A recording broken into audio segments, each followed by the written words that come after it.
والصلاة والسلام على رسول الله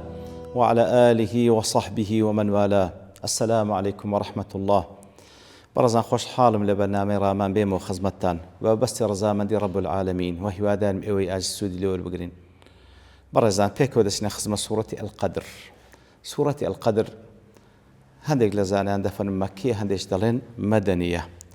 لقرنكترين ما بس لسورة قدر اوي كخواي جور سبحانه وتعالى سنز مرات شيشي لبو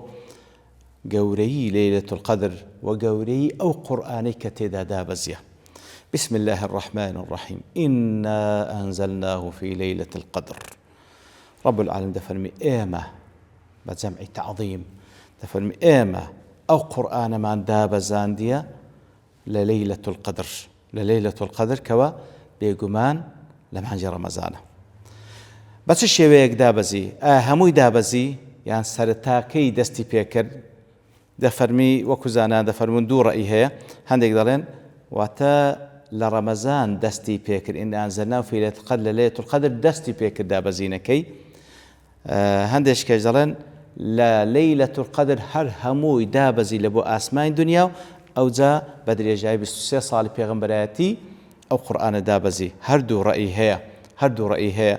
هيج قمان اشتدانية كفعلا لليلة القدر بو لو شودابو دستي بيكر وهروها كاتكوا دفرم إنا أنزلناه في ليلة القدر نفرم إنا أنزلنا القرآن في ليلة القدر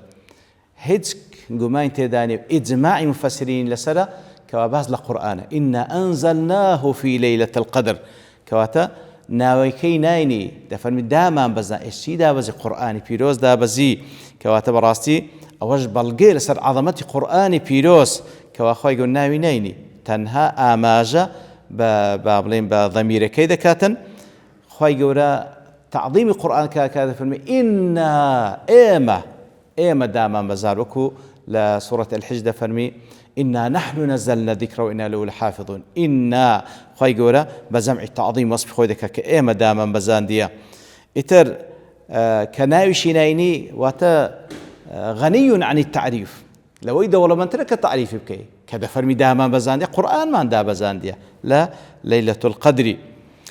إتر بوشوي خوي يقول بس لا قوري قرآن دكا إنا أنزلنا إيما داما بزان دي بصيغي جمع التعظيم لبو أوكار عظيمة كوا قرآن بيروزا خوي قوري سبحانه وتعالى بتاكو تنياش وصفي خوي كردية إنني أنا الله لا إله إلا أنا فاعبدني وأقم لي الصلاة لذكري وكل سورة طه هاتي بلام لا دا بزاني قرآن بيروز خوي قوري بصفتي تعظيم كوا صفي جمعة بصفتي تعظيم وصفي خوي دكا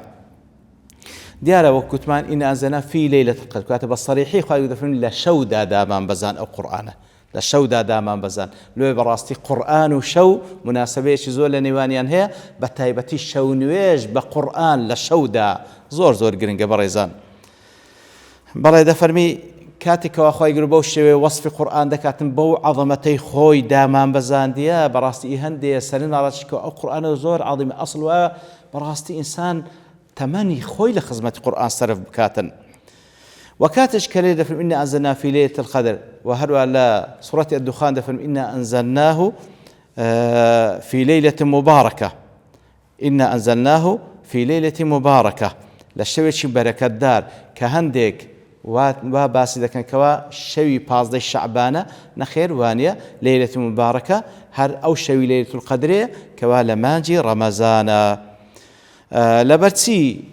أو شوي كوا قرآن بيروز تيدا دابزيا خوي جورا بليلة القدر باسي دكاتن بليلة القدر كاتك ودس باسي دكاتن لبر بدوش شوي لك دريتو هندك دين بروي خوي جورا تقديري همو أوشتاني كوا لو صار الردة لو شودا دايدا بزين دبو ملائكة كان هر ببلغي أوش فيها يفرخ كل أمر حكيم وكل صورتي الدخان دا دفرمي هندي شيج دلين لبر أوي ليلة القدر لو يبيقول ليلة القدر لقدر شرف وقوري هاتيا أو شوا قورية أو شوا زور بقدره طبعا هردو ما نجل خوي دا قلت فعلا شوا شي زور بقدر وقيمته وهرو أو شوا شكوا خوي قور سبحانه وتعالى تقديري هموش تكاني تدا كردية إنجا زانان دفن آية أو ليلة القدر همو صال دوباره دبيتوا وياخذ تنها تایبەت بە ئەو ساڵی کەوا پێغەمبەری خوا صلی الله علیه و سلم وحی لۆ دابەزی ڕەئی ڕاجح ئەوەیە کەوا دووبارەی تۆ لە هەموو ساڵێک ئەو فەزڵ و ئەو شەڕەف و ئەو گەورەیە هەر هەیە. ئایا تایبەتە بە مانجی ڕەمەزان ويأخذ لغير رمضان بل إخوائي جورد فرمي شهر رمضان الذي أنزل فيه القرآن بيجمان لمانجي رمضان دابزيا آية شويشي دياري كراوي هي يعني دياري كراوي نيا نخير دياري كراوي نيا بلام أو كوا ثابتة لدى الشوي أخيري بتايبتي لشوتا كان و بعبرين زياتر زانان دفرمون بتايبتش للشوي بيستحفت بلام سنة بيان صلى الله عليه وسلم هذا الشوي أخيري إحياء كرديتو ودياريش نكرايا لبويكوا براستي أو كسيكوا طالبيتي كسيشي تنبل لقى كسيكوا بنشاطو داويدك ليك جيا بكرينوا إتر لخواي جورة داوا كارين شرفي أو شوا لو صالوا لهمو صالكاني هندي عمر من باقية خواي جورة في من بخشي. وصلى الله وسلم على نبينا محمد وعلى آله وصحبه أجمعين وآخر دعوانا الحمد لله رب العالمين.